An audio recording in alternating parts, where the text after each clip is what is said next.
Bonjour tout le monde, alors aujourd'hui je vous présente How to Love de Kathy Kotugo. Alors en fait j'avais mis pas mal d'espoir dans ce livre, je m'étais dit allez voilà j'ai envie de romance, je vais me prendre un pocket jeunesse parce que j'avais adoré Eleanor et Park et du coup bah voilà j'ai foncé tête baissée sans lire le résumé et quand je l'ai commencé j'étais très surprise parce que je m'étais dit mais comment je vais raconter ça? Je vais spoiler. Eh bien non, le résumé nous raconte quand même l'histoire et donc ça va, je ne vais pas spoiler. Alors en fait l'histoire est découpée, je vais dire en deux. Vous avez toujours un chapitre avant et un chapitre après et ainsi de suite. Et en fait voilà, c'est l'histoire de Rena qui a une petite fille qui s'appelle Anna et qui du jour au lendemain voit son amour d'enfance qui revient. Donc le père de Anna. Donc je ne spoile pas, c'est bien écrit dans le résumé, mais quand je l'ai su, j'ai été un petit peu troublée, je m'attendais pas du tout. Et donc voilà, le avant et le après, c'est avant le départ de Sawyer, justement, voilà, ils sont amoureux quand ils étaient ados. Et du jour au lendemain, ils se barrent.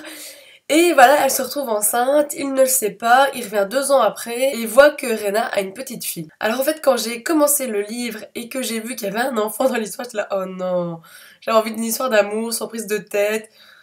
Pourquoi il y a un gosse? Mais voilà, je n'avais pas lu le résumé, donc c'est entièrement de ma faute. Je ressors de cette histoire un petit peu mitigée entre est-ce que j'ai bien aimé, est-ce que ça m'a saoulée, j'ai eu du mal à le finir. En fait, le début m'a beaucoup plu, j'ai adoré leur premier baiser, j'ai adoré que ce soit écrit à la première personne, enfin tellement ça touche beaucoup plus de personnages. Et aussi, au tout début, il arrive un gros événement qu'on s'attend pas du tout. Voilà, le début nous donne bien l'accroche, et puis le milieu, voilà, c'est long, ça sert pas à grand chose pour moi. Voilà, et c'est pour ça que j'ai eu vraiment du mal à le terminer.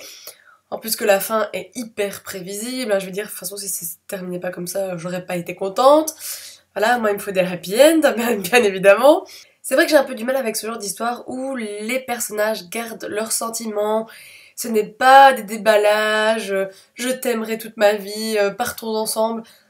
Et je sais que j'ai du mal parce que voilà, dans une relation, c'est tellement plus simple de s'expliquer les choses. Et voilà, là ça me gêne un peu. Je pense que cette histoire pourra plaire à beaucoup de gens, mais bon, voilà, moi ça l'a pas fait. Et on se dit à très bientôt pour une prochaine vidéo. Salut! Au revoir, comment je sais?